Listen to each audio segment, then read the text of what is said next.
This is kind of an issue when it comes to pre-med studying for the MCAT.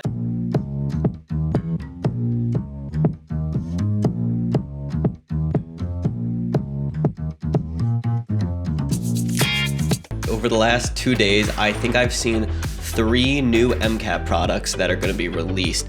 And this is kind of an issue when it comes to pre-med studying for the MCAT is the overwhelming amount of different resources that are available usually results in an analysis paralysis or jumping between different resources for students, which ultimately ends up in worse results, not better.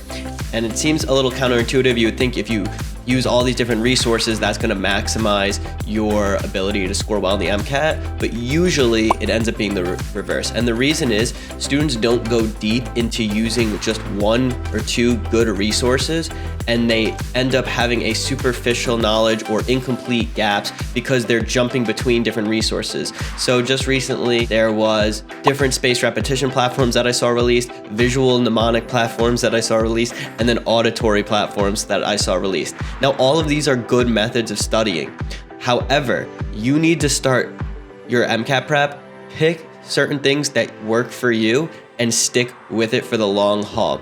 And I recommend no matter what those resources are, it is somehow a combination of doing questions, MCAT style questions with spaced repetition.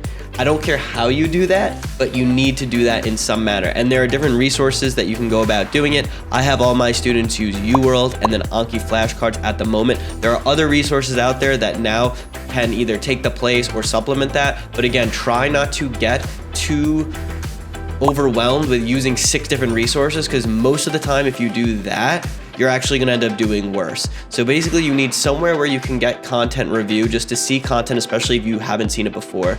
Then you're going to want to do practice questions to reinforce that, and spaced repetition. So whether that's flashcards or you have your own spaced repetition system, you need to be going back and reviewing that information in multiple passes. And that, I guess, is one of the reasons why students that use a bunch of different resources, sometimes they will do well because that's the way they get the multiple passes in. But if you're planning out your spaced repetition properly, like for example, using something like Anki, if you know how to use it well, and there's other platforms out there. I know that MEM is something that just got released, and there's Quizlet. So these are different resources. Regardless of what you do, it's not going to be the tools, it's going to be how you use those tools. And so you need to be dedicated, you need to be focused when you're studying, and you need to, again, use these research-based learning methods, which is questions and active recall with spaced repetition. And if you do that, no matter which resources you choose, you're going to do great. So I hope you the best with your MCAT studying. If you have any questions, feel free to reach out to me.